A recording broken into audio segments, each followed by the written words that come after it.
starting man-to-man, but there were times I had to get him man-to-man. And your favorite team that you guys love to face in your division?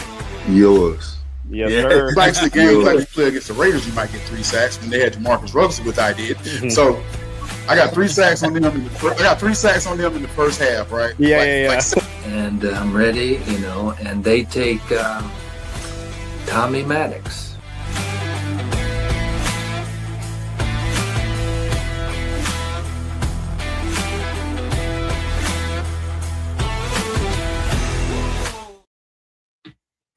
All right, what's going on, everybody? Welcome to West War Room Rivals. I am your host, Cody. I've got my comrades here in the studio with me, brought to you by JBW Solutions as we are recording in the JBW Solutions studios. Let's kick it off with roll call. Shovix, kick us off. Yep, I'm Austin, representing really bad Chiefs. And I'm representing the Broncos, and I'm Corey. Matt. I'm Matt, representing the really good Broncos. And Caleb. And I'm Caleb, representing both fans. And I'm Cody, representing the black hole, formerly known as the Raiders, as they are the epitome of a black hole this season. So, yeah, they're bad. Before we get started, a couple of housekeeping notes. We want to thank our sponsors again, JBW Solutions, as we shout out at the top of the show, Emporia State Federal Credit Union, Field Ops, Troy and the crew, and the new sponsors that we're going to shout out, Rival Codes. Use Rivals10 to get 10% off your purchase at rivalcodes.com. Shout out to them for being new partners with us. It's super exciting, actually. And then Vidai Coffee. So another sponsor joining the War Room. They are the official coffee partner of the War Room, Vidai Coffee. Go to vidaicoffee.com to get your purchase and all your premium coffee today. Actually, cannot wait to get our stuff. I know they're going to send us a care package, and we're probably going to be lighting it up even more, guys, because apparently this has all the energy and no crash, and you guys can purchase it on Amazon or on their website. So it's super exciting. Hell yeah. Yeah. All right, guys. So let's go ahead and kick it off with an opening question, our icebreaker of the evening. So this one brought to you by Matt, who was in the Christmas spirit, it seemed like. So it's going to be gift or coal, and it's based off of the performances on Sunday of our team. So we're going to say if Santa's going to bring them a gift or if they should get coal. So Austin, I know you're not feeling very well, bud. Neither am I. But let's start with you. What do you think your team should get? Coal. Nothing but. They might not even deserve that. Yeah. I don't know where to go from that, boys. Austin, you don't want to add any more to that? I think we watched the Chiefs play, and they said enough for me. Fair enough, dude. Fair enough. I'm there with you. I don't want to crash out. Okay. I think a gift. You think a gift for the Chargers? Yeah. What would you gift them? I'd gift them a healthy offensive line. Oh, too bad. They just tore their ACL. Damn, Santa went down there. But Teller tendon. Oh, yeah, that one too. All right. Brutal. Matt? I think I'm going to give the Broncos like half of a gift. Half of a gift? Half of a gift, because that first half was rough for that Denver defense. We'll put it that way. But is it one of those things where you give them a gift that says batteries are not included and the batteries were a second gift so they didn't get it? Is that one of those things? I'm going to give them a gift that someone got me that I don't want, and I'm regifting it. like Christmas popcorn or something? Yeah, Christmas popcorn. I love Christmas popcorn. I'll give it to Austin then. Yeah, no, I'm giving him a gift. Bo Nix definitely gets a gift and a gift and a gift that keeps on giving. So gift. All right. I think it's no surprise my Raiders deserve nothing but coal. In fact, they deserve to live in the coal mine for how they've been playing this season. Coal for the rest of their lives. Yeah, they are so bad. It is god awful. And I'm trying not to crash out either, Austin. I know that my team is not on the as bad as your team because no. First off, let me stop you right there.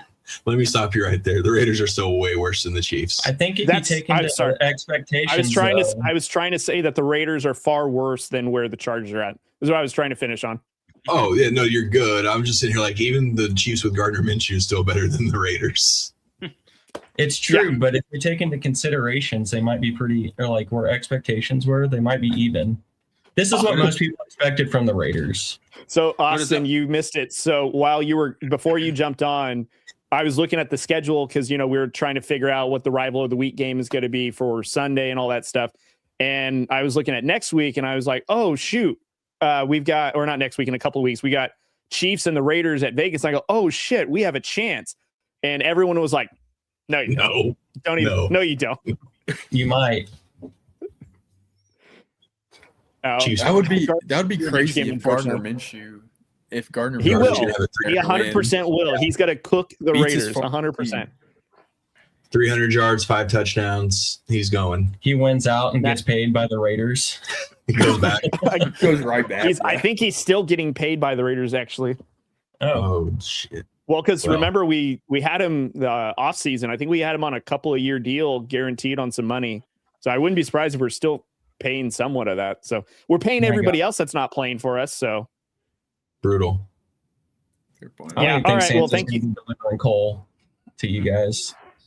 No, that Santa bag would be too big. He wouldn't be able to carry it. Well. All right, guys. So that was our opening segment there. So we're going to move on to our, let's see. What do I have here? Are these notes accurate? Oh, yeah, they're. Denver's defense, Phillip Rivers, Raiders organization. Well, those were the examples. So like you would just say, does Denver's defense get a gift or Cole? Does Phillip Rivers get a gift or Cole? Those were just examples. So you're okay. You're good. Felipe Rivers gets all the gifts. Felipe Rivers does get a gift. We were very hard. You know what? Yeah. How did we feel about that performance? Caleb, how did you feel looking at Phillip Rivers, 44 years old, and he was still throwing it all over the field? I was actually shocked. He did better than I thought he was going to do. Yeah. I mean, I thought he would. I was hopeful for him, but he did way better than I expected. I mean, he only threw for 100 yards and a touchdown, but that was the only touchdown in the whole game. Yeah, that was the only touchdown in the whole game. Yeah. Seahawks didn't even score. They just straight field goals. So. But he also threw a real bad Phillip Rivers interception at the very end. He was in Phillip Rivers midseason form for sure. Yeah, sure was. He charged real hard there. Never forget where he came from. Yeah. I'm just glad he walked away healthy. Dude, that dude's thicker than a bowl of oatmeal, though. Yeah. Dude, he only got hit 4 times. I blew my mind. Yeah. Thicker than a Snicker. Dude's got a couple dump trucks. Big boy. Yeah. Doesn't get much easier for him this week either because he's got to go up against the Niners. And I'm actually really, really disappointed in how the Seahawks played this game as far as very soft. And I was expecting their defense, and I get it because obviously Phil's always been a very smart quarterback, but he also hadn't played since 2020, and we're not going to send you got to be way more aggressive. I needed Leonard Williams. I needed all those guys. You got it. So I think Robert Saleh will be a little more aggressive with this, even though the 49ers are obviously a beat up group, but have a little pride, man. Come on now. Yeah. I thought the same thing. Yeah. The fact that he was actually, I think he threw 20 passes, I think is what it was. And he had a touchdown. I thought it was pretty impressive, but definitely I think Monday Night Football, Robert Saleh is not going to take it easy on him. And maybe the Seahawks took a little bit of their foot off the gas pedal, so to speak, because honestly, I thought Phillip Rivers was not going to have very much time at all. And he was kind of moving around. So he was still hyped. Yeah. And then, of course, the game of the week, which was a real nail biter, actually, the Broncos and the Packers. Corey, what did you think of your Broncos defense?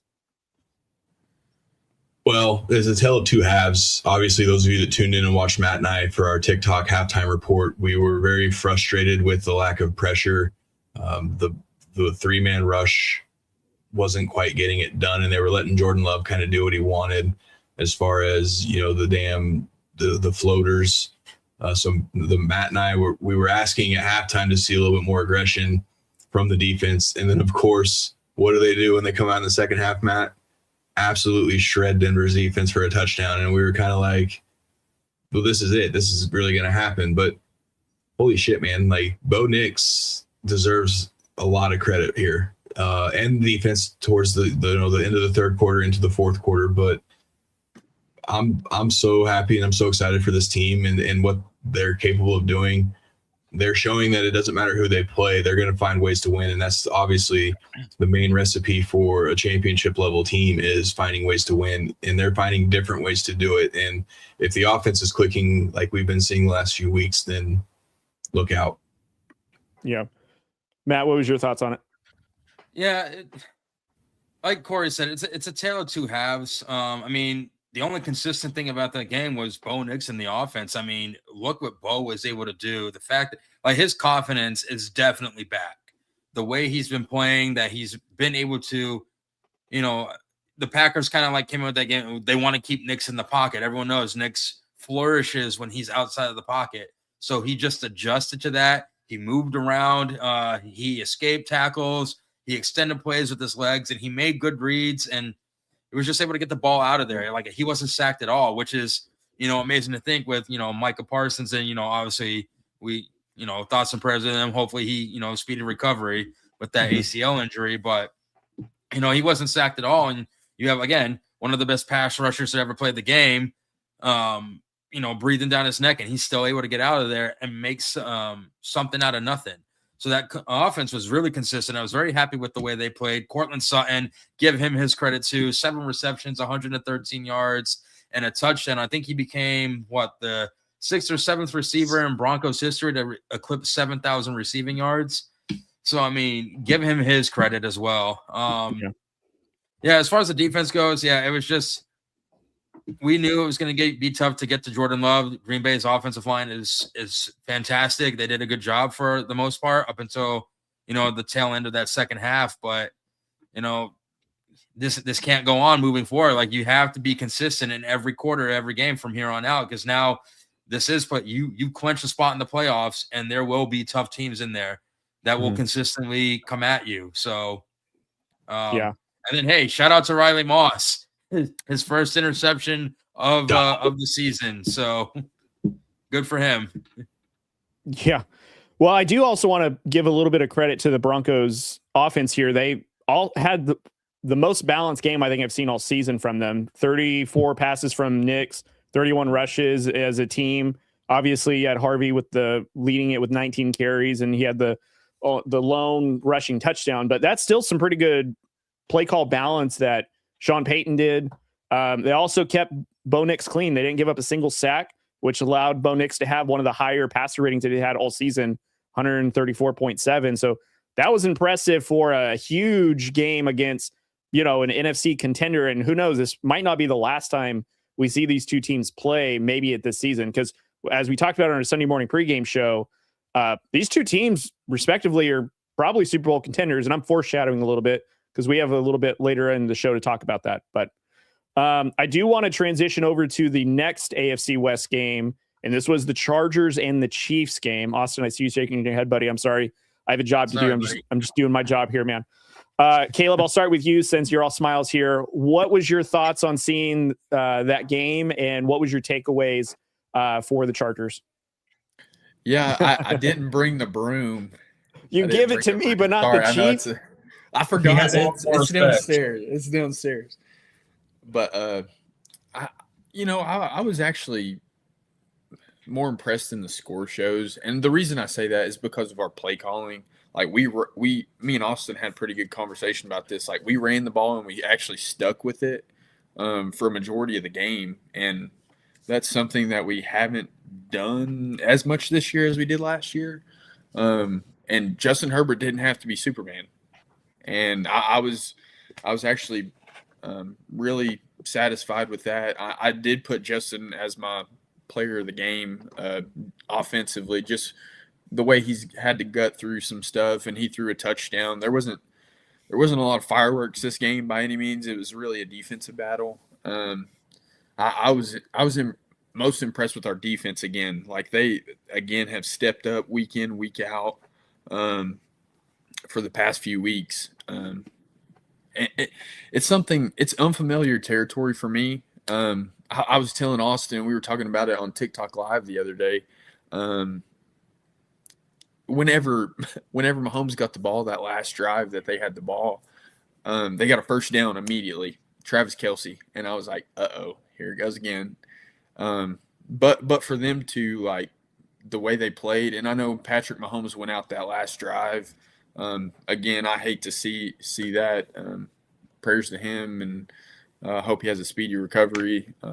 But yeah, overall, I was impressed with how he played. I know we were playing a beat up Chiefs team, but this is the first time in Chargers history we've ever been 5-0 in the division, literally ever. So this is a big milestone for us, believe it or not. I know we're still behind the Broncos, obviously, but we're in a pretty good spot to make the playoffs. We got to win this week, but I'm impressed with how we played this past weekend. Yeah. All right. So Austin, on the Chiefs side of it, obviously Patrick Mahomes is lost for the season. He had a torn ACL and LCL. He had, I think, a surgery today, if I'm not mistaken. So he's hoping to be back by the time of kickoff in, I think, next season.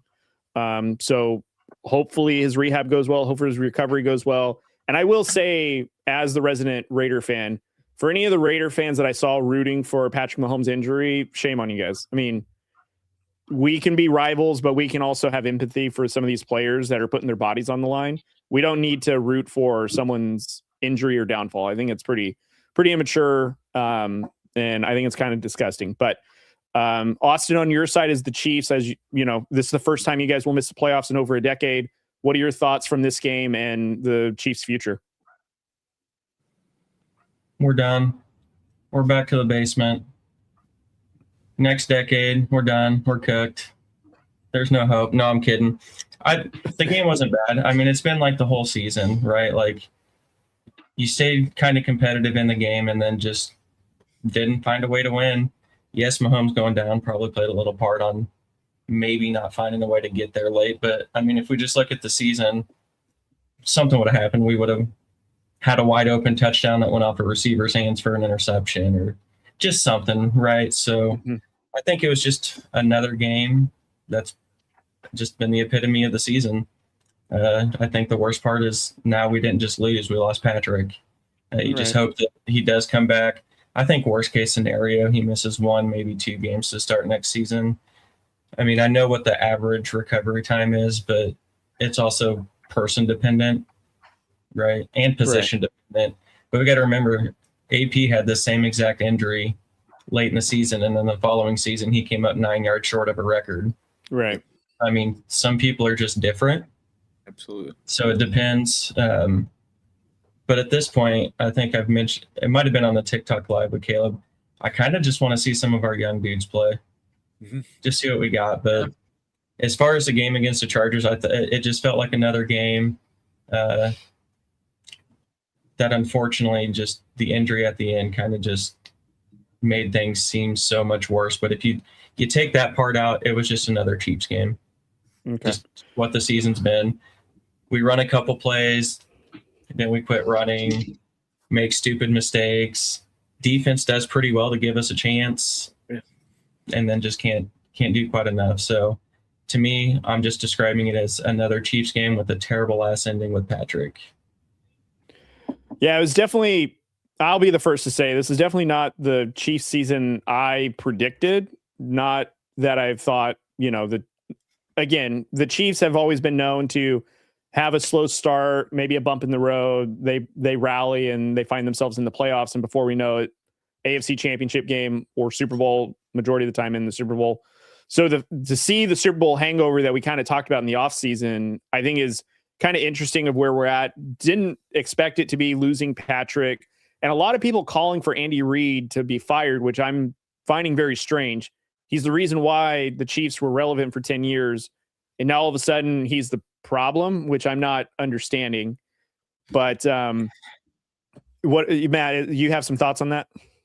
Yeah, it's the same thing with everything. Like, no matter what, you could be the perfect coach. You can have back-to-back undefeated seasons, winning 2 championships, and the moment you have a downfall, all these knee-jerk reaction fans, and don't get me wrong, I've had a knee-jerk reaction to a game, but like, Andy Reid is the reason why the Chiefs are relevant right now, alongside Pat Mahomes. But You know, when he took over the Chiefs, they were 2-14 the season, the season before that. He comes in, they make the playoffs. So to sit there, it's just an asinine comment to just say fire Andy Reid when he's got you 3 Super Bowl titles, and you guys are the reason the Chiefs are even on the map right now. So let's take a chill pill there. That's that college football mentality. Yeah, it is. Definitely. I mean, you guys can go out and get Lane Kiffin. It looks like he's available for rent. So, no, it's part of that where everyone always wants to blame something, but sometimes shit just doesn't fall your way. You know, with the injuries, you just didn't pull off a couple wins. Like, it's still a pretty good football team when Patrick was healthy, right? Like every game we were going to have a chance. We just last year, what was it, Cody? We were like 11-0 in 1-score games last year. Yeah. And then this year we're now like 1-8 or whatever. Like it's just the one little things here or there. And so what Matt said, no need for a knee-jerk reaction, just a rough year. Yep. Things didn't fall your way. Too many injuries piled up. Little things here and there.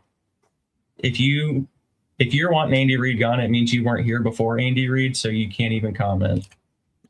And we don't want you on our bandwagon. You guys stay away. Yeah, like bandwagon is closed. Yes, sir. All right. Before we close this topic and move on to an irrelevant game of the Raiders and the Eagles, I do want to ask, do we think that Patrick Mahomes will get back to the Super Bowl when he comes back from injury? So, yes. Caleb, yes or no? Yeah, I think he will. I don't know that it'll be the first year he's back, but I think he'll definitely make it at some point again. He's just too good. And then him and Andy Reid together, it's like, I agree. Completely agree with that comment. Matt? Yeah, he'll be back. I mean, we've seen this before with Tom Brady and Peyton Manning. Tom Brady had his ACL torn and ended up in the Super Bowl not long after. And Peyton Manning with the neck surgery, and everyone thought his career was done. Like neck surgery is kind of a more serious, not to play that game, but neck surgery is more serious, and he ended up going to 2 more Super Bowls. So Pat Mahomes will be back. Absolutely. Corey? Yes, and I want to bring up, we see, I get it, a lot of the images of Pat being the beer belly dad in the offseason, but I also see the training that he does with his trainers in the offseason as season's getting closer. Now you throw this on top of it with the injury. The dude's already a competitive guy as it is, like ultra competitive. So there's no doubt in my mind that he's going to come back stronger just with how he trains and what he does. So I'm siding with Caleb on that. I don't think it'll be like right away, but the Chiefs will be just fine. They can spend this offseason and actually focus on the holes. I know they have money issues and they're going to have to work around that. Now you got to see these young guys play, but it's a down year, yes, but this is by no stretch of the imagination. The Chiefs they're not completely done. Austin? Yeah, what my brother said, he actually, I think it was Trey Wingo pointed out that Patrick Mahomes has already reached out to like all the highest resources and this is a guy who's going to be ready by week 1. With that being said, I don't think he comes back right away. I think the AFC has caught up with the Chiefs and it's been too competitive. But I do think that he'll get back to the Super Bowl at some point in his career, at least one more. Yeah, I think he will get back to the Super Bowl as well. I think what I'm curious on is who the head coach would be, if it's going to be Andy Reid or not. And not to say that Andy Reid shouldn't remain the coach for another 10 more years if he wanted to. I'm fully supportive and think that Andy Reid should not lose his job after one bad season in the 12 years that he's had the team. But, again, if Patrick Mahomes misses any portion of next season and maybe the Chiefs again have another down year, does the noise get a little bit louder, so to speak, to where, the ownership listens to letting go of Reid? Or what if Reid retires? Then who's the predecessor to that? And then with that, will Patrick Mahomes get to the Super Bowl? I think that's what I think about ultimately, if in the future. But I do see future seasons of Patrick Mahomes being back one way or the other. I'm just curious on in what form the Chiefs look and who's the coach. So, I think Andy coaches as long as Patrick's in the league. I think those two will go out together. Yeah, I think that's a very good point. Shout out to Larry Edwards for being a Niners fan. And yeah, you know what? I think we're feeling bad for our comrade here for being Chiefs fan because he's had no, you guys don't feel bad. Well, I was trying to make you feel better, but nope. We've Because all been there. We all know Austin that if the roles was reversed, Austin would be letting us have it. So. Not true. As he's been giving it to Cody since week 1. So that's more of a Raiders thing, you know. Yeah, the Raiders deserve it. You know what? At this point, I can't even defend it. They absolutely do deserve it. And so, Austin, thank you for that. Perfect segue into our next topic here. That will segue over there. And I'm going to go quickly over this because this really doesn't need any more airtime than what we're already giving it. But of course, this is the second time this season my Raiders have gone 31 and have lost 31-0, where they didn't score a single point. They fortunately in this game had 7 total first downs, while the Eagles added another 20 to theirs. So 27 first downs for them. We actually had 20 less yards than the game against, ironically, the Chiefs, where they put up 31 points on us. We only had 3 first downs, and we had less than 100 yards of total offense. This time, we didn't even touch 80 total yards of offense. I don't know how much more I need to say this about Pete Carroll is no longer going to be the coach after this season. I'm surprised that maybe Mark Davis or ownership, Tom Brady, whoever the hell it is going to make a decision to let Pete Carroll kind of go, because his press conferences are now starting to piss me off a little bit, because I feel now more gaslighted than I did before. Like, I felt... Yeah, I was like, relax. Hold on, guys, relax. He says I was overly optimistic that we'd make the playoffs. And then I see like the team that shit the bed on week 2, week 3, week 4. And I go, there's no way you thought this team was a playoff team. There's no way you saw practices being a former Super Bowl winning head coach and said, yep, this team has it. And then your quarterback has these temper tantrums where he's throwing 4 interceptions. And now he's, flipping off Raider Nation. Max Crosby is about to fight every teammate that's on the Raiders right now. This team, and this is why I kind of said this team deserves more than Cole. They don't have a prayer for anything right now in this season. So I cannot wait until this season is over and it's done. We have the off season to figure out what the hell we're doing, because nobody knows in that building what we're doing. And if I had to give a grade to Tom Brady's first year's ownership, dude, F. Like, you suck at this. So yeah. I think that's where I'm at right now with it. Like, we put out such a poor performance. And again, Super Bowl winning champion Eagles, I will stress that. However, if I'm not mistaken, the Chargers just beat them. The Broncos beat them. And the Cowboys beat them. I'm not trying to say that we're on that level, but if there was a chance that for us to be somewhat competitive and put up a fighting chance, hey, this is a good opportunity to at least look comparable.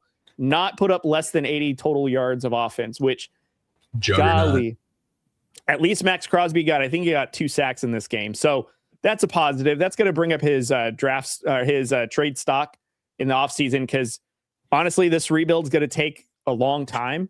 And I don't know if Max Crosby wants to stick around for that. So yeah, that's where I'm at right now. Ground yet. You're not. We haven't even filed permits yet for this rebuild. So we're Cody, a shit.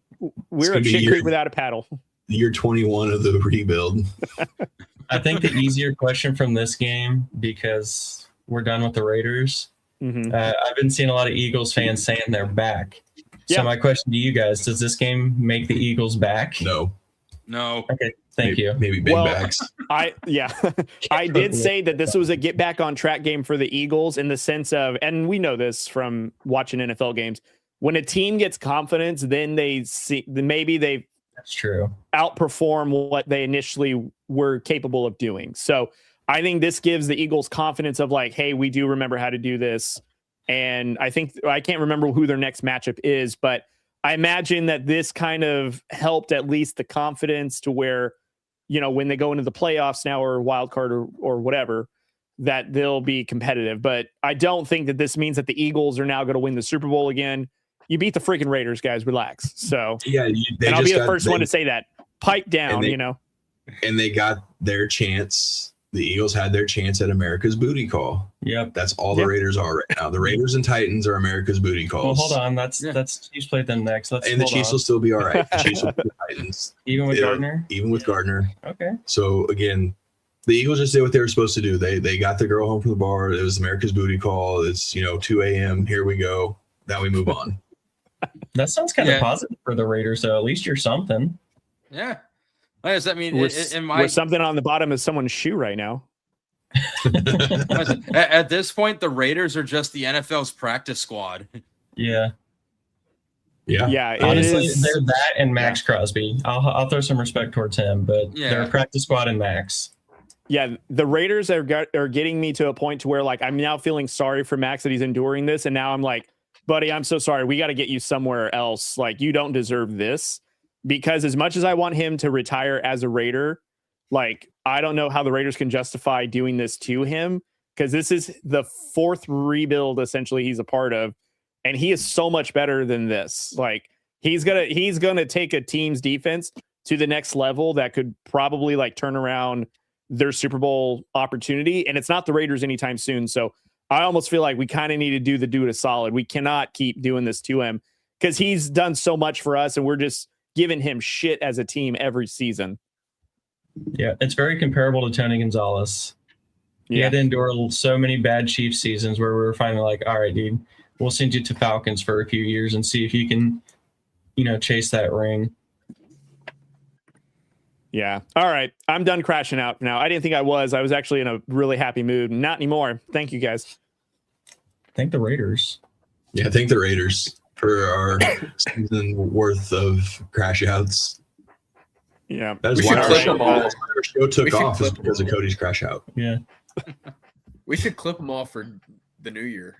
Just make a collage of Cody crash outs. Oh, yeah. I have more crash outs than the Raiders have victories at this point in the season. It's pretty pathetic, in fact. If we knew the Raiders were going to be this bad, we would have just had your segment be Cody crash out. The whole episode would be Cody crash. I can still go for another 30 minutes and almost foam at the mouth right now because how pissed I get. Just wait for season 2, guys. Just wait for season 2. It won't be Cody's Silver and Black Ops anymore. It's going to be Cody's crash outs. There you go. You guys got a preview into season 2.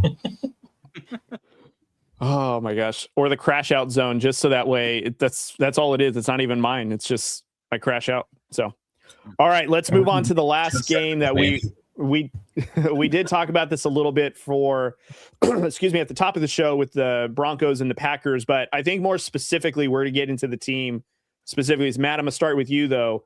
After seeing the Broncos defeat the Packers, clinch a playoff spot, do you think now it's Super Bowl or bust, or do you think the Broncos have done enough to make Bronco Country happy? Well, I mean, they definitely made Bronco Country happy, but I think at this point it's Super Bowl or bust. And the reason I say that is because for the longest time, the story was, the Broncos just aren't beaten anymore. Oh, you're beating subpar teams, sub 500 teams. Oh, this guy was injured. Well, now the Packers are already in there. They're in the playoffs. As of right now, they're in the playoffs. They're a solid team. They're a top 5 defense and whatnot. They came into that game healthy, and Denver beat them. So what are you going to say now? What is there to say now, right? So for me, Super Bowl or bust. Okay. Corey, what are your thoughts? That was my pick. I didn't have the Broncos Bills. I actually said the Broncos Patriots, but I might change my mind on that. But anyways, to answer your question, so Sean Payton, the last couple of the press conferences he's locked in. This is the most I've seen Sean Payton locked in since he's been here in Denver. I see a loose group of guys as far as they're having fun. They all are believing in each other. They're all putting their faith in Bo Nix, and that creates a really good narrative. So, man, it's Super Bowl. Like, you've got to get there. Just because now we can look into next season, you're going to be playing the way different schedule. So then you're really going to have that target on your back, and bring it on. I'm all for that. So man, give me the Broncos Super Bowl or bust. And I do like the Broncos versus Rams in the Super Bowl. Sign me up for that. So I do want to ask a question to kind of turn it a little bit. So assuming obviously Broncos are getting in the playoffs, as you guys said, Super Bowl or nothing at this point. Let's say, for the sake of the conversation, that you guys get to the AFC Championship game, don't get to the Super Bowl. Is the season a failure? It depends on what happens in that championship game. Like, is it one of those where we don't show up, we just get absolutely just curb stomped? Then yeah, that's going to hurt. Now, if you're telling me it's a last second Matt Prater field goal to send the Bills over to the Super Bowl, then yeah, man, I mean, it's going to sting no matter what, because, you know, you're at that point where it's Super Bowl, right? But there's a lot of positives, and, you know, that's a good thing when you start getting these expectations.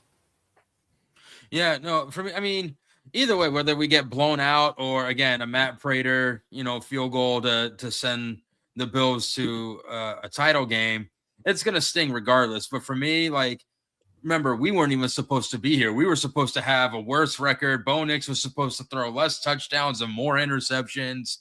So we've already defied the odds. So for me, if we get to the AFC Championship, for me, no matter what happens, like, the season wasn't a failure because we weren't even supposed to be there, according to everyone else that didn't believe in this team. Well, hold on. Yeah, Nick Wright and his clown ass. No, hold on. I, from day one, said Broncos were going to be in the Super Bowl. No one said that. No one's putting you in that category. You said nobody believed that you were going to be there. I said nobody that believed in this team. No. I thought they were going to be in this. You can crash out. Go ahead. Join Cody. I don't think it's Super Bowl or bust, but I'm going to say yes just because I picked them from before the season. But I think if Denver makes the AFC Championship game, no matter what happens, it's been a successful season. Mm-hmm. Because honestly, everyone still kind of assumed it was the Chiefs, Ravens, Bengals, Bills type season coming into it. So for the Broncos to just get there, it's something to build on. I think you have a nice path to the Super Bowl this year compared to most years. But I still think an AFC Championship game is still exceeding expectations. I think what's interesting is this is your guys' is it 10th victory in a row? Is that right?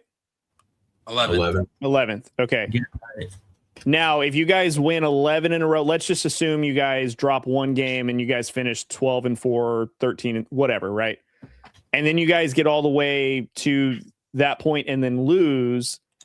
I'm not saying that it's a complete failure, but I can understand if it's like a lot of the uproar, because I get it. Like on the preseason side, you know, very few people predicted the Broncos getting all the way to the Super Bowl. Austin, again, give you flowers. You did during the preseason, so I'll say that.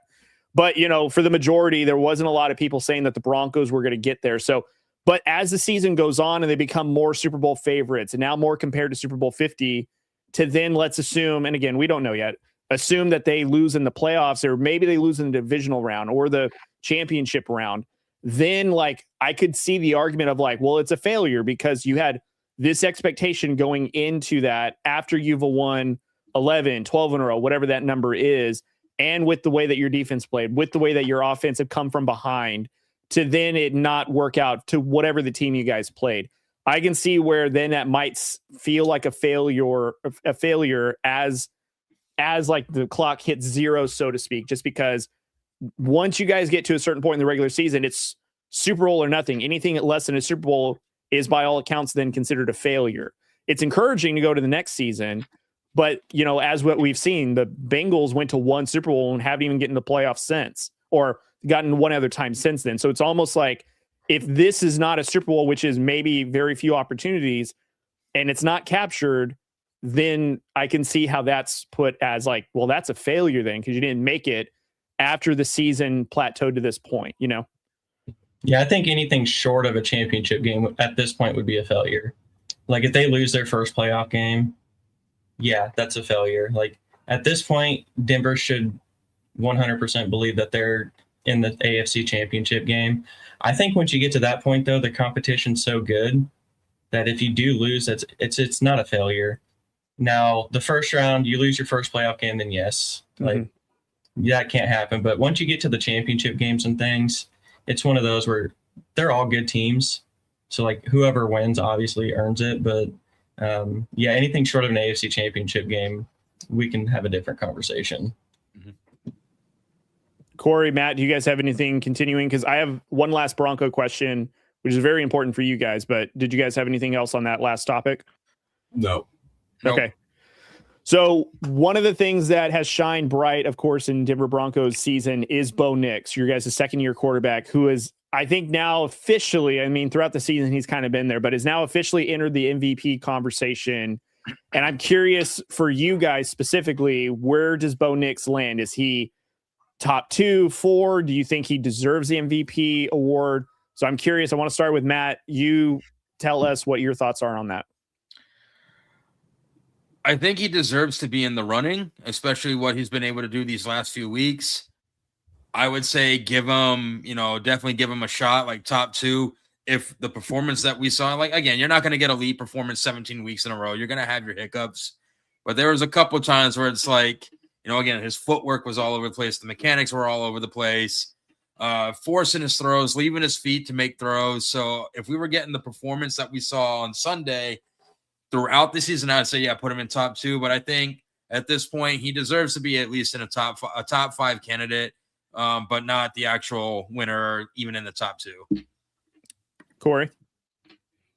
Not this season, but man, it's a good stepping stone into next season. I think Sean Payton would have more of an argument of being coach of the year than Bo Nix is the MVP right now. But it goes back to what Matt and I talked about a few weeks ago of this was the season that Bo Nix was going to catch Justin Herbert, and I think he's on track to do that. Caleb, I kind of have a question, and this is not on our notes, so this is kind of on the fly. And I don't mean to put you on the spot, and it's not to be a gotcha, but do you think Justin Herbert deserves the MVP more than Bo Nix or vice versa? I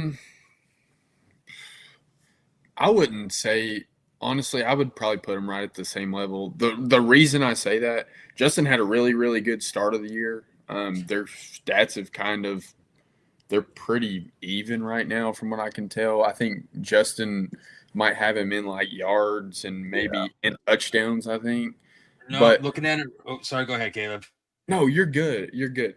Because it looks like Bo has him in yards and then Justin has him in touchdown. They're even. They have literally almost identical stats. Almost the same stats. No, I would say they're about the same, really. I mean, same as their stats, really.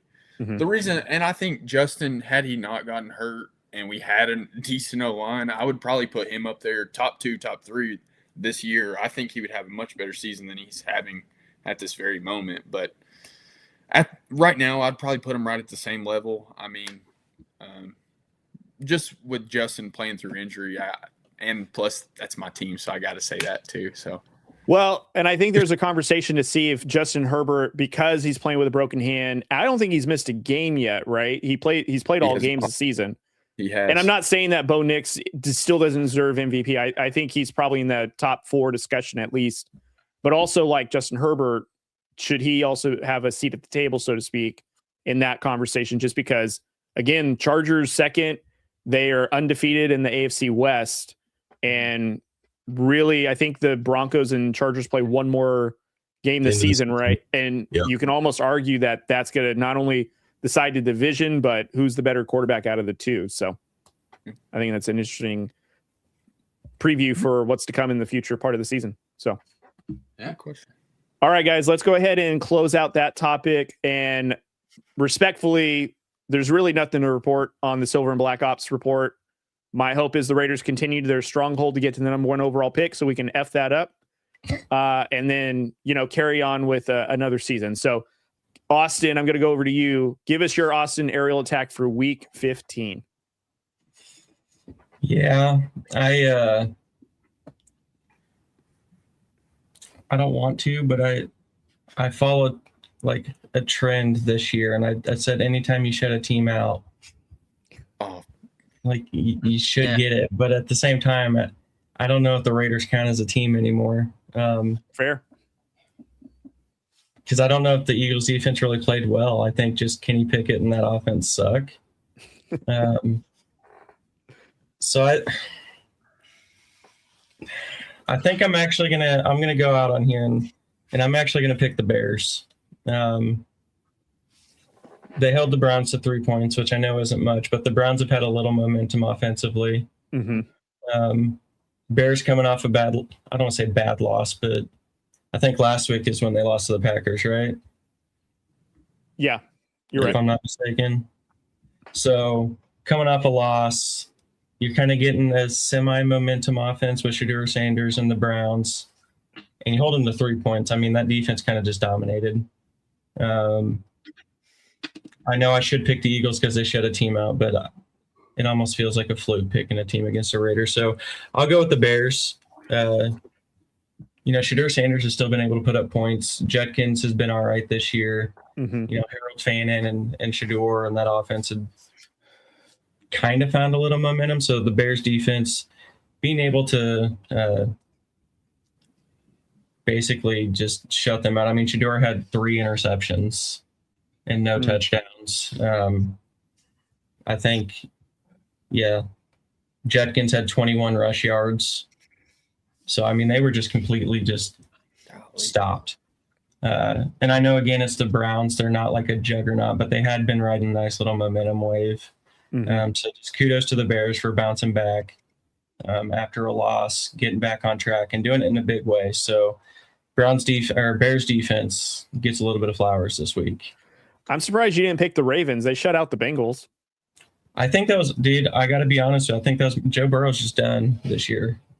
I think he'll bounce back because he doesn't like hearing all the comments out there, but that homie just didn't look right. So I didn't want to, again, Ravens did shut a team out. I get it. But at the same time, Joe Burrow looked defeated. And I think that's where most of that's going to go. So that's why I didn't go Ravens. All right.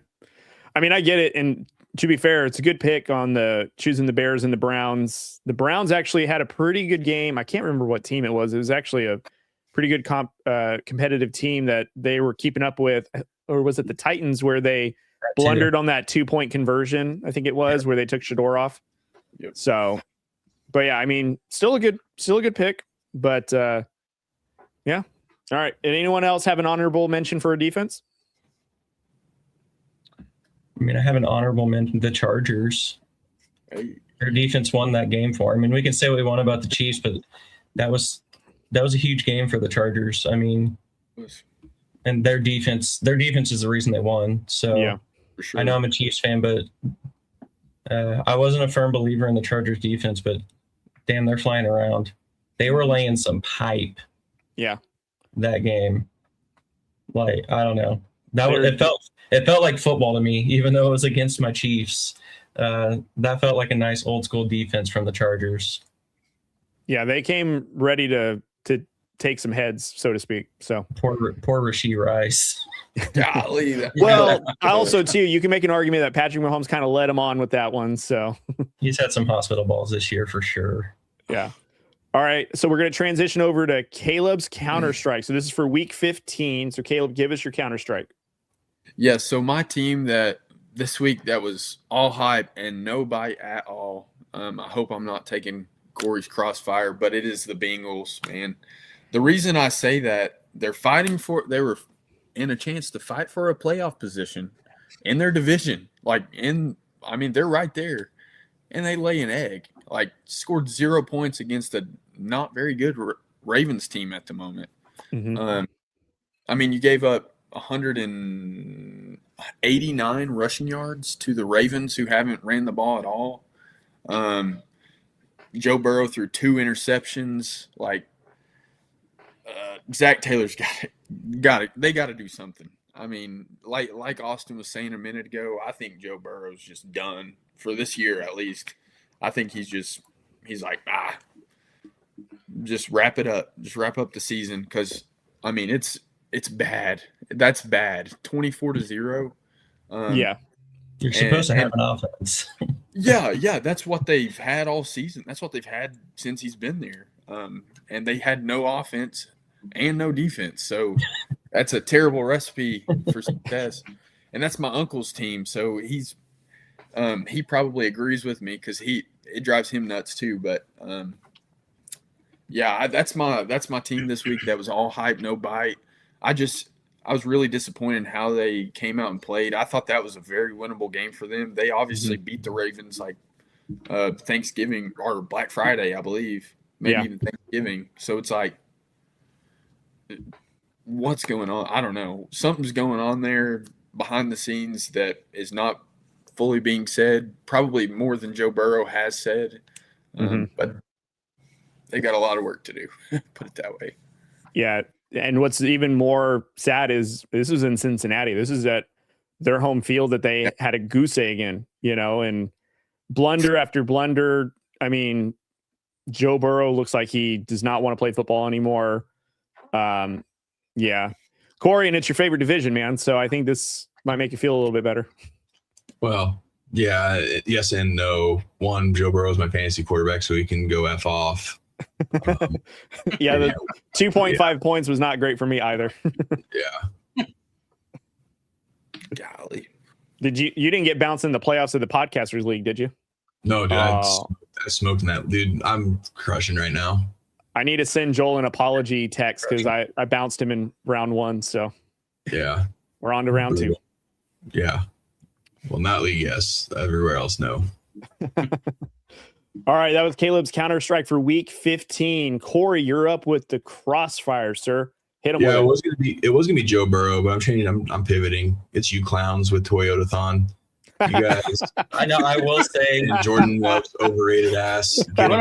Remember, I sided with the Broncos for this one part of Toyotathon, Yeah, so don't put me in the group. Someone's trying to get out of the crossfire real quick. I'm taking the blame. The moment I tweeted Jordan Love and Toyotathon is unstoppable. It was at that moment Jordan Love disappeared. So I'm taking full blame for that just disappearing in that game. I thought you were going to take credit for the downfall of Jordan Love, so that way that led to the Broncos' victory. I thought you were to go that route. No.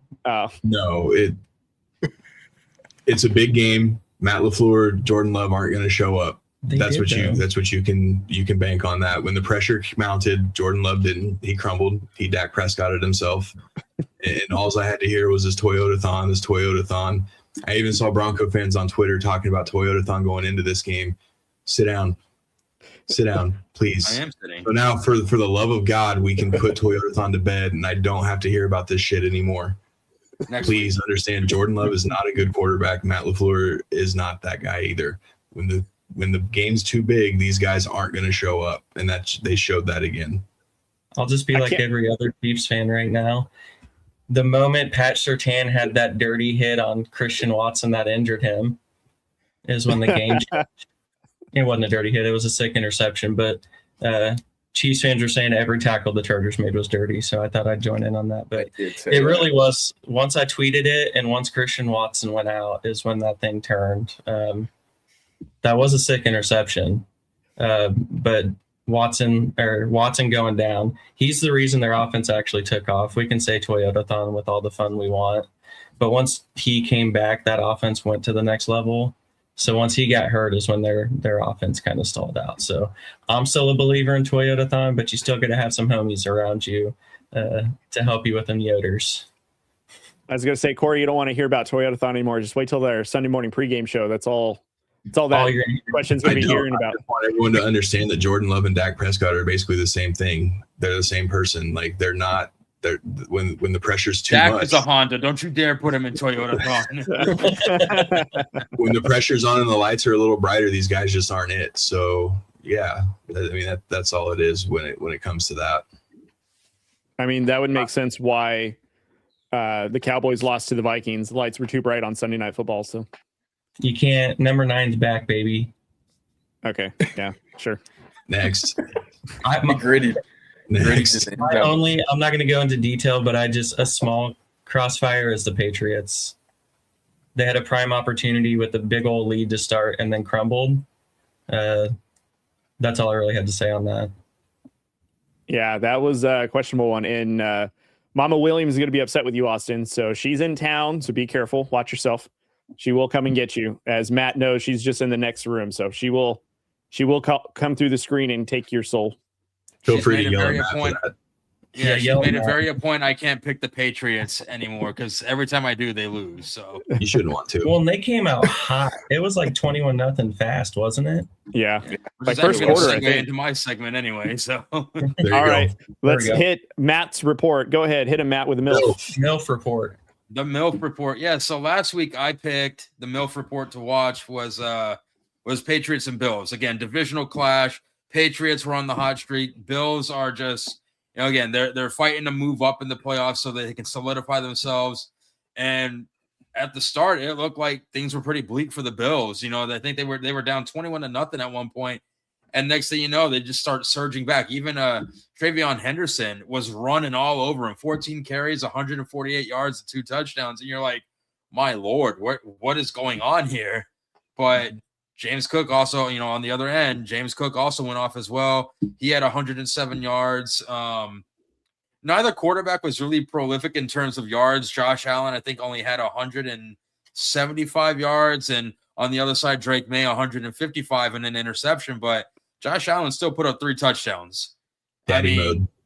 Absolutely. Like the Bills' defense is just trash, But you look at that offense and they're finding ways to win as well. So now you start to wonder, because Denver could clinch the number 1 overall seed this week if the Bills lose. So it's like, have the Bills really fought their way that far into it where it's like they could potentially be a number 1 seed? So again, you can't sleep on this Bills team. That was my MILF report to watch, and it definitely did not disappoint. I'm snoring on them. I don't know, man. I can't buy the Bills right now. I don't know. I just can't. I get it. Like, come from behind wins. They did this last year. I just can't buy it. I don't know. This is probably their best opportunity now that the Chiefs won't be in the playoffs, but I don't know. Someone's going to talk him into it. I mean, Tom Brady was probably sitting there saying, like, I can't buy the Raiders, but here he is. They were the only ones cheap enough. Please continue, though.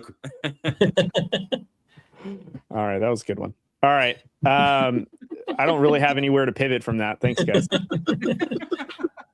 All right, guys. Before we go into League Recon, let's go ahead and thank some sponsors. So we're going to hit this real quick and be back for the League Recon. West War Room Rivals is sponsored by Emporia State Federal Credit Union. Learn more at esfcu.com. Text or call the number 620-342-2336 to get started today. ESFCU is the Shovix banking of choice, federally insured by the NCUA. This episode of West War Room Rivals is brought to you by JBW Solutions Industrial Safety Services, your remote safety partner no matter where work takes you. From the job site to the office, JBW Solutions brings OSHA 10 and 30 training, plus a full lineup of compliance services straight to your screen. Whether you're a small crew or a major operation, they make safety simple, accessible, and effective. Visit jbwsolutionsllc.com to learn more today and stay compliant wherever you are. West War Room Rivals is sponsored by Field Ops. Kansas sports fields just got an upgrade with Field Ops. Looking to reserve top quality sports fields in Kansas? Whether you're organizing youth tournaments, adult leagues, or weekend pickup games, Field Ops is your go-to platform for discovering and booking the best athletic fields across the state. Instant online reservations, detailed field info such as locations, amenities, and photos. Field Ops is also trusted by coaches, organizers, and athletes. From Wichita to Overland Park, Field Ops has got you covered with real-time availability and streamlined scheduling. Get in the game at gofieldops.com/Kansas-KS. That's gofieldops.com/Kansas-KS.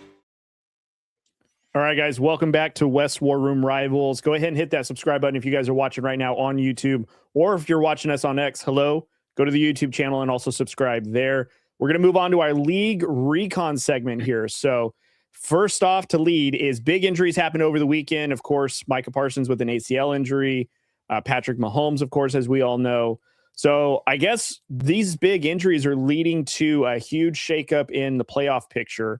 So I guess the real question is, do these injuries open up a clear path to some of these other teams that are going to reap some of the benefits? So Caleb, do you see any teams in either the NFC or the AFC that are going to benefit from some of these huge changes now with teams on the offense and defensive side?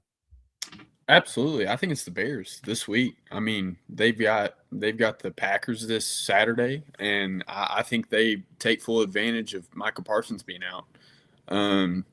I think that allows them to run the ball a little more, maybe even do a couple different things in the pass game as well. But I think it's a big opportunity for them because I think they just got the division back, if I'm not mistaken. From the Packers. The Packers had, whenever they beat them like 2 weeks ago, they had taken the division in this loss. So I think this will propel them up another step if they win this game. So I definitely see some things being shaken up, especially in the NFC side. With the Chiefs already being with the Chiefs getting eliminated, I don't see as much there. But definitely on the NFC side, yes. Corey, what about you? Yeah, Broncos also lost Brandon Jones, so he's obviously out. So now they're going to have, he's a pretty important piece. Does it make that huge of a difference? I don't think so. I hope not. But as far as Micah Parsons goes, yes. And then you got to look at the Rams. And then I know they said Devontae should be good to go, but it's still in the back of your mind with his injuries. So it's that time of year. Injuries are going to happen. You obviously don't want those to happen. But again, everyone's kind of beat up right now. And I think that's the important thing to kind of keep in mind is no one's fully healthy in this week 16. So yeah. Austin. Yeah, I'm even going to go a little bit deeper. I actually think this benefits the Lions. I actually think Packers miss playoffs now. Wow. I've been a huge believer on the defense carrying them. Rashawn Gary's been good, but that's because Micah takes up 2 or 3 blockers. Now you can focus on Gary, and now you really don't have much going on your pass rush. If Christian Watson, another injury, if he misses any kind of time, I still think that hurts the offense. Josh Jacobs is well below 100% as well. He continues to play through it, but it's still not 100%. So I think these injuries really hurt the Packers, and the Lions are kind of rolling. Ever since Campbell took over play calling on offense, they're basically first or second in every offensive category. So Micah Parsons not being on the Packers defense basically takes away their strength, which is defense, that pass rush. Yeah. I think that's a lot to overcome, especially with the games they have remaining. So I actually think this opens the door up a little bit wider for the Lions to sneak in there. Who just lost. Yeah. That's great. Matt, your thoughts? Yeah, no, I'm thinking the Bears are actually going to benefit from this as well. Again, with Micah Parsons out, I mean, that was a huge, pivotal piece in your run defense. And now that he's gone, what do you do? And not only that, you lost Christian Watson. I don't know what's going to happen with him. I don't think I've heard anything that he's out this week, but depending on his status, there goes one of your receivers right there who had a big game against the Broncos up until he got hurt, So what do you do now? I think it doesn't hurt the Packers' playoff chances. However, it does give the Bears the edge to go over there and just snag that division away from everyone. So I'm going to say the Bears are going to benefit from this. Yeah, those are all really good ones. I think the Texans are going to benefit from this on the AFC side because now there's no Chiefs. They actually have the 7th seed right now, and they have a gimme basically in week 16. They're going against the Raiders. It's in Houston. That's a gimme. That's going to put them at about 10-5 when that week is over, and they're going to be right on the borderline between first place and whatever, depending on how Jacksonville does against the Broncos. Assuming Jacksonville loses to Broncos, then that means that they're tied in that division. And I say all that to say is the Texans have had Josh Allen's number. So let's just assume that Josh Allen get in the playoffs and the Texans do too. The Texans usually have played their best games against the Bills and Josh Allen to where maybe this defense is going to lead them in there. And this would be a clear path for the Texans to have a pretty decent playoff run. And then who knows what's to come from that, because we all recognize that the Chiefs with Patrick Mahomes were, at least until dethroned, the best team in the AFC. And yes, we have the Chargers that'll be in the postseason. I think if you guys win this weekend, I think you guys are in, if I'm not mistaken, by some form or fashion. Pretty much, yeah. Yeah. So even if they're in, though, the Texans, with how their pass defense has been, how their pass rush, their pass defense has been, that offense is kind of clicking a little bit to where they're moving the ball a little bit. I think that this could be a path for the Texans to maybe surprise some people in the playoffs with not that much resistance against one of the top AFC teams in the Chiefs now that they're no longer there. So I think some of these injuries, I don't want to say work in their favor, but again, I think the Texans, they find themselves in an interesting position in the AFC with how everything is shaking out now. And I get Larry's over here saying 3 teams from the NFC West are going to be in the playoffs. And you guys are talking about the Bears and Packers. These injuries have no effect on those 3 teams getting into the postseason. Those teams are already in the postseason. They're basically locked in. The question was, which team does it benefit between like the division? So yes, I understand where you're coming from and I get what you're saying, but go back and watch last week's episode. We were basically all on the NFC West nuts. So, and we just posted a video a couple hours ago before we even went live. Larry. Yeah, like we were just talking about it like a couple hours ago. But Larry, appreciate the comment though and your participation. Absolutely. But we do give praise to the best West division in the NFL in the NFC West. We did that on actually the Sunday morning pregame show. So more than welcome to go back and watch that. So. All right, guys. So moving on to the next topic here in the league recon, we have Josh Allen, James Cook carrying the Bills to victory over the Patriots. You kind of just sum this up. Do we think that this is the Bills season now that there essentially is no resistance for them? Do we think that this is a big win for the Bills to carry them into the postseason and possibly the Super Bowl? So, Caleb, what do you think? I think it is. I mean, because right now they're sitting at the 6th seed, which would match them up against Jacksonville, and I actually like that matchup for Buffalo, especially going to Jacksonville. I think that's a good fit for them. I know the AFC West hasn't had much success against Jacksonville this year, but I don't know. I think it's a good fit for the Bills. I think this will definitely boost them. Matt?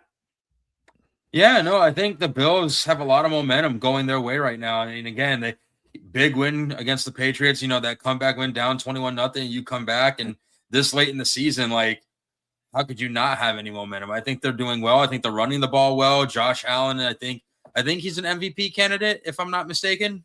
He always is, but yes. Yeah. Well, I mean, he could go back to back, but I mean, Josh Allen's doing well. That offense is doing. I'm a little skeptical about their defense, how far that's going to get them, because there are some tough offenses that they are going to have to face. Jacksonville is, one of them, and Jacksonville's. Caleb, your Chargers know from experience. Jacksonville, as of right now, is a tough place to play in. So. Absolutely. But again, I think this momentum, they have a lot of momentum, and I think that's going to carry them into the postseason. Yeah. But do we think, though, that this says more about the Bills or the Patriots?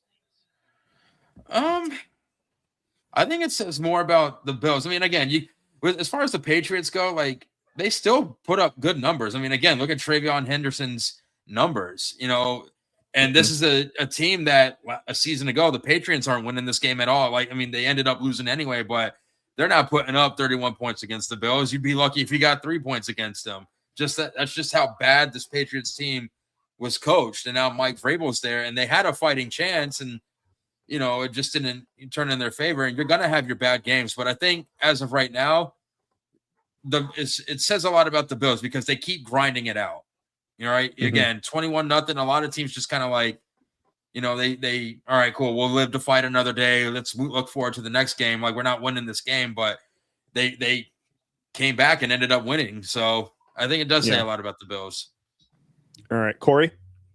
I think it says a little bit about both. I mean, we did say last week it was actually the pregame show that we would trust Josh Allen over Drake May right now. Patriots are well on their way, and if I'm a Patriots fan, I'm still kind of excited because, I mean, this team still could be dangerous in the postseason, but I still think it says a little bit more about the Patriots and kind of where they really are at right now. Yeah. Austin? Yeah, I think it says more about the Bills too. I think the Patriots kind of know who they are. I actually think they played that game to who they are, and they just came out on the losing side of things. They ran the ball well. Drake May did okay.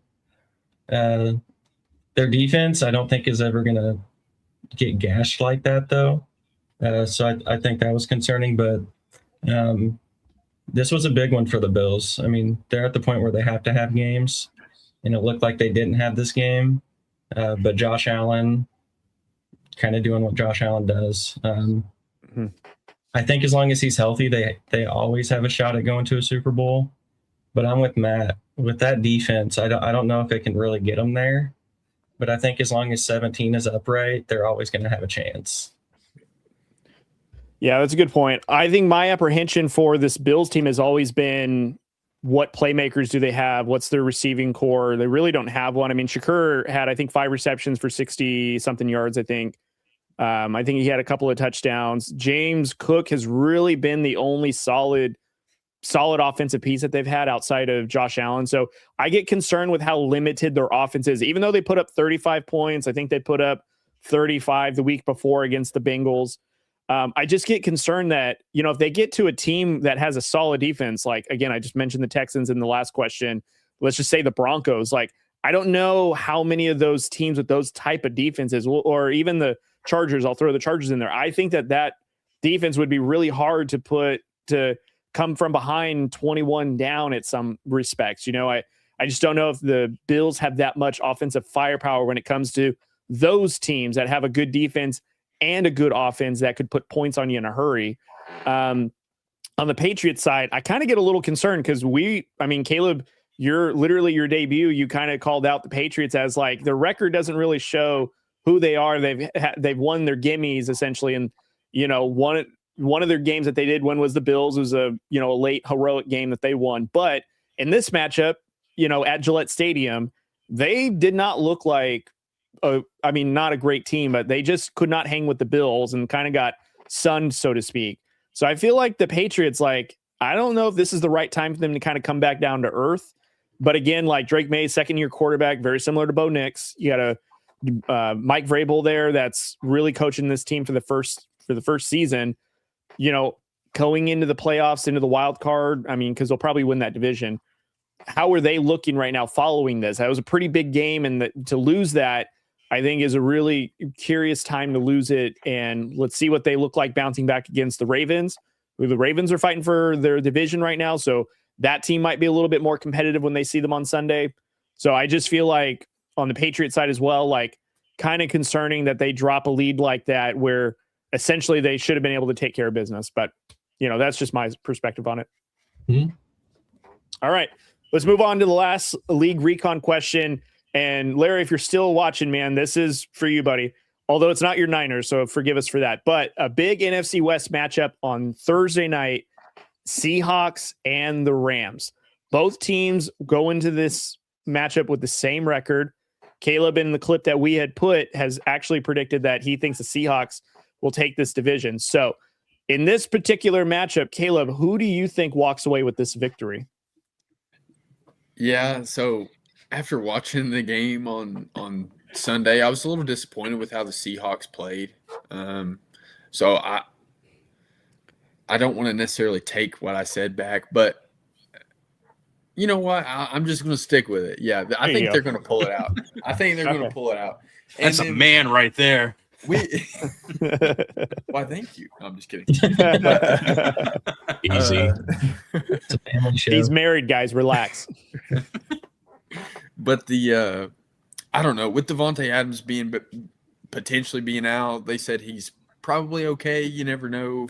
Mm-hmm. The Rams actually looked really good this weekend. But I overall, I'm just going to stick with the Seahawks. Yeah, I think they win this weekend or Thursday. Do you want me to tell you why you're wrong? I know I'm Hit him, wrong, Corey. but yes. Yeah, it's big game. It's Sam Darnold. Give me Matt Stafford over Sam Darnold. Give me Sean McVay over Mike McDonald all day. Rams win this game pretty easily. Wow. Okay, so I do want to point this out. So the point spread is only 1.5 in the favor of the Rams, and it's like 43.5 total points. So Corey, you're saying that the Rams hit the over on that. You're predicting far more than 1.5 on that? Yeah, give me a touchdown. Okay. And by the way, this is in Seattle, so they're going to go in Seattle's home. They're going to wipe their feet on their couch, and they're going to take it. It's Sam Darnold. Okay. They're not going to flush the toilet. Yeah. Austin, what do you think about this game? Yeah, I think Seattle wins. I think short week in Seattle. I do agree with everything my brother said as far as give me Stafford over Darnold and McVay over McDonald, but I did just something about a short week in Seattle. I think they're going to have a little bit of that advantage. And I think they played so poorly against the Colts because I think they honestly overlooked the Colts once Phillip was named quarterback. Mm-hmm. I think that was one of those trap games. They still found a way to win. Actually, I think I don't want to say Seahawks win easily, but I think it's going to be a big bounce back game for Darnold and Smith and Jigba. The Lions kind of did what they wanted against the Rams defense. So I think it's out there, but I think Seahawks pull it out because it's at home on a short week. Okay. If the Seahawks win, though, do you think that they take the division, or do you think the Rams still take the division? I don't know what the schedules are. I know we're only going to have a couple weeks left, so I think Seahawks would end up winning it. Well, okay. So whoever wins this game essentially takes sole possession. So assuming that part, do you think Seattle then will take the division? Yeah, because there's only going to be a couple weeks left. So I mean, the winner of this game, I think, has a firm grasp on it. Mm-hmm. I still, no matter if the Rams are wild card or division winner, as long as they can be somewhat healthy into the postseason, I still think they'll be okay making a Super Bowl run. Yeah. I just think the short week in Seattle's that sets up in Seattle's favor. Okay. Matt, what do you think? Yeah, so I think the Rams are going to win. I don't think it's going to be an easy win. Again, divisional matchups, they're just, again, that's the team you always play the toughest just because you know them so well. You play each other twice a year. But, yeah, I think the Rams are going to win this. I mean, look, the Seahawks couldn't even find the end zone against a worse, and not that the Colts defense is horrible, but the Rams have a really good defense. They have a good run defense. They have a good secondary. So you struggle to find the end zone against a team that has lesser, in a sense. So I do think the Rams are gonna win this game. And again, just to looking at their schedules coming up, the Seahawks after the Rams, they have the Panthers on the road, and then they finish up with the Niners on the road. And then the Rams have the Falcons on the road, and then they come back home and take on the Cardinals. So, I mean, in terms of strength of schedule, the Rams have it a little bit easier. So I do think the Rams are going to take this. Especially the Seahawks are taking on the Panthers, who are trying to stay in playoff contention. So you're going to face tougher contention there. So, yeah, at the end of the day, though, Rams win this one. It's still wild that the 49ers still have a chance to win this division. And I'm not sleeping on the 49ers either, man. Coach of the year. Yeah, Kyle Shanahan, who still should have been Denver's coach 5 years ago, but that's neither here nor there. But yeah, Larry, I absolutely 100% agree with you on this, man. Like the job that those guys have been able to do in San Fran is absolutely unreal. And to be this deep into the season and still have that scenario where the 49ers not only can win, but they're still technically alive for the number 1 seed if things kind of obviously have to fall way in their favor for them to get the 1 seed. But the fact that they're still in that with Brock Purdy missing a lot of games and Mac Jones being able to fill in, yeah, man. Whole defense. Much respect to the 49ers. Can an assistant win coach of the year? Oh, yeah, they have coordinator. I mean, I'm sure Robert Saleh would get something. I would say Robert Saleh is a great defensive coordinator. Look what he's done with every defense he's ever coached. Yeah, absolutely. Just not the Jets. Yeah. Well, I do think that he didn't. Yeah, I do think that Saleh, in some respects, I want to say with ownership, probably wasn't the best fit there because Woody Johnson is we could probably say a worse owner than Mark Davis, just because I think the Raiders and the Jets are right there at the basement. So Robert Saleh being in that situation, they were competitive up until they signed Aaron Rodgers. then that's when the wheels fell off for sure. But going back to the NFC West, here's what I'll say about this matchup. I think the first matchup that they had only was decided by 2 points. I do think the Rams go into Seattle, and I do think they come out with the victory just because on a short week, I trust Stafford. I trust Puka.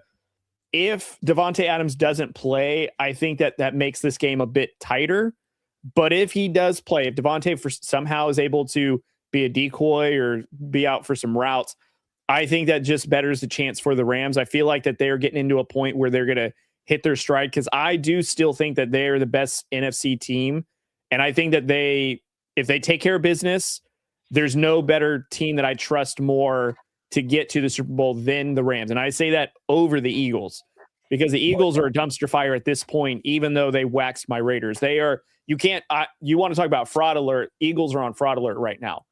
But I would say, like, what's interesting for the Niners as a dark horse, I kind of would say, like, if I were a Niners fan, I don't know if I want them to have the number 1 seed to have the bye week. I almost feel like if they play with momentum into the wild card to where they get on a winning streak, that's almost better for them than you have a first round bye. Sure, you get healthy, but now you lose all that momentum. And I've seen more teams drop a divisional game with that first round bye than if you go into a wild card and get on a streak. I almost feel like the Niners want to get on the wild card and get in the streak because that could be a dangerous team in the NFC playoff picture. The Niners being in there because they got experience. Granted, they're not the healthiest defense, but they are able to attack. And that offense, like, say what you want, Kyle Shanahan always gets that offense moving, and they have Christian McCaffrey, which is a cheat code. So I think that this Niners team, with all due respect, may not win the division, but I almost think that's a good thing. You want to start in the wild card, work your way into there. So we'll see. But for the conversation, I got the Rams, Niners, dark horse in the NFC for sure. Wait, what did they say? What are you kidding me? Who would not want the number 1 seed? I get it, but I'm just saying in my perspective, I think the momentum of a win you would want to carry on week to week rather than you kind of sit on it. And that's what I'm saying. But anyways. I think there's a chance Fred Warner returns. So maybe that extra bye week gives them a chance to play their playoff game with their defensive leader back. I think there's a chance. I think that's what I was reading. Maybe Larry can correct me on that, but if a bye week means I get to play my playoff game with Fred Warner, then I'd want the 1 seed. But other than that, I agree, Cody. Get some momentum. Okay. Yeah. All right. So we do have one last topic. Corey, I think all things considered, we're going to move on past the rival game that we talked about since we already kind of game plan for that one on Sunday. Is that right? Or do we still want to put that up to a fan vote? Still up for a fan vote. Still up for a fan vote? All right. Yeah, sure. All right. I'll segue into it, and then we'll get into our AFC West Players of the Week. So as you guys know, as we've said at the top of the show and throughout the episode, Rival Codes is our new sponsor. So if you want to do Rivals 10 to get 10% off, Rival Codes is an apparel brand where they put the area codes of rival teams together. And it's a fun little way to keep up the banter. And their slogan is, it's not, It's not just an area code. It's personal. It's territory. So just representing that your area code, your favorite team represents your fandom, of course. And so that meaning we do have a segment on our Sunday morning pregame show where we have the rivalry game of the week. However, we want you guys to participate by fan voting for it. So we're going to give you guys 3 rivalry games that you guys can vote for, and we'll post it tomorrow on our Instagram so you guys can vote and let us know. The winning rivalry game will be featured, and that way, obviously, it'll be the rivalry game of the week that we talk about. So leading off those, ironic, because we did talk. Oh, go ahead, Corey. Yeah, and I'll say if it is the Rams, obviously the Rams Seahawks is Thursday, and then obviously the Bears Packers are Saturday. We'll review those games during our pregame show if those happen to be the winners. If for some weird, odd reason the Bucks Panthers end up winning it, then we'll preview that one on Sunday on the pregame show. So that's that part of the season where it's kind of wonky. So I just wanted to make that clear that you can still vote for those games, even though they may be over by the time we get to our pregame show on Sunday. But if we'll have it all mapped out for everybody, we'll either review it or we'll preview it. Perfect. All right. So the first rivalry game, and Corey kind of tipped our hand a little bit. It is the NFC South matchup between the Bucks and the Panthers. crazy enough, the winner of this game, I think, gets sole possession of first place in that NFC South division. Never would have said that at the top of the season, but here we are. So you can either vote for the NFC South rivalry game between the Bucks and the Panthers, or you can go to the NFC North with the Bears or the Packers. And lastly, you could still also vote for the NFC West, Seahawks and Rams. So we're going to post a graphic tomorrow on Instagram. So make sure that you're following us on Instagram. You're going to vote on there. And again, just as Corey said, the winning game, especially if it is the Seahawks and Rams, we will review the game if it is picked as a rivalry game. However, if it is not and it's the other team, we will preview it as long as that game has not played yet. So that's what we will do tomorrow. So those are your 3 games: Seahawks and Rams, Bears, Packers, Bucks and Panthers for rivalry game of the week, sponsored by Rival Codes. Again, use Rivals10 to get 10% off your order if you go to rivalcodes.com today. All right, guys, last segment of the evening before we wrap up. AFC West Player of the Week. So we're going to give a game ball to the AFC West player that we believe performed the best. Caleb, kick us off, sir. Who is your AFC West Player of the Week? I've got to go with my favorite player on my team, Derwin James. He had 10 tackles, 2 solo. He had 2 passes defense, and he had the game-winning interception. So I've got to roll with him, and he's the captain of our defense, so I've got to roll with him. Okay. Corey? It's Bo Nix, man. 300-yard game. Kept his composure, and just give him two balls. Well, in fact, he does have 2 balls. 4 touchdowns. So. Yeah, Four man, 4 touchdowns. 4 tutties. Shout out to Larry. I do want to point out, Larry, I do see that you subscribe. So thank you so much, buddy, for chatting with us and subscribing. You were actually now involved in the giveaway. So we are giving away a Mike Ditka jersey for our Christmas giveaway. It's actually kind of see it behind Austin. Yeah, Austin's kind of hiding it right now, but it is authenticated and everything. So now you are in that giveaway opportunity. So congrats, man. Matt, did you give your player of the week? It's Bo Nix. There's no other option. All right. Bo Nix, 4 touchdowns, 300 yards. Right on. So Caleb, you gave it to Derwin James. Bronco guys have Bo Nix. Austin, who do you have? Yeah, you guys I'm going with Caleb on this one as far as defense goes, but I'm actually going to give it to Pat Surtain. I feel like that was a big momentum shift as far as an interception, and it was also a play that Christian Watson got hurt. But that's also one of the better interceptions I've seen from a corner. He kind of laid out for it. It's also why he's Defensive Player of the Year. Still the second best defensive player in the league. Myles Garrett, number 1. Avi, shout out. But that interception was not only impressive, it was a momentum changer in that game. So, I'll let the Broncos guy have their offensive flowers, but Pat Surtain, I think, changed that game with that play. He's also just really good all the other plays of the game, but that one play was massive. So giving it to Pat Surtain this week. Yeah. You guys had a lot of great players. I really don't know where to go from here. I think I'm going to say Courtland Sutton with having the 7 receptions, over 100 yards and a touchdown. I really feel like that having him as that number 1 option against the Packers really made that difference. And Bo Nix, of course, having thrown for over 300 yards. Courtland Sutton had a hand in that, being able to get open, make plays when he needed to. And I think I guess you guys had said that he was one of the few Bronco player receivers that got, was it over 7,000 career? Close to 7,000. I don't think he reached quite 7,000 yet, but he's close. Okay, pretty big milestone, and he's been productive for many seasons. Ironically enough, he's another player that's come back from an ACL injury that we had a little roundtable discussion earlier before the show about players coming back from that. We mentioned Keenan Allen. Courtland Sutton is one of those players as well. So mine would be Courtland Sutton for this week. So, all right, fellas, man, what an episode. How'd we all feel on that one? It's good. Good. It's nice. It's nice being 12-2. Yeah, it's wild. They didn't mention once that they actually are the best record in all of the NFL. You have to remain humble in certain situations. Sure, that's what we say. Yeah. That's what you just sounded like. Very humble. Matt and I are very humble. We don't brag at all. We know that this is just the beginning, and we're going to continue to remain humble and see what the rest of the season holds for us. No, I'm with Cody. I hate life. Yeah, it's not fun right now.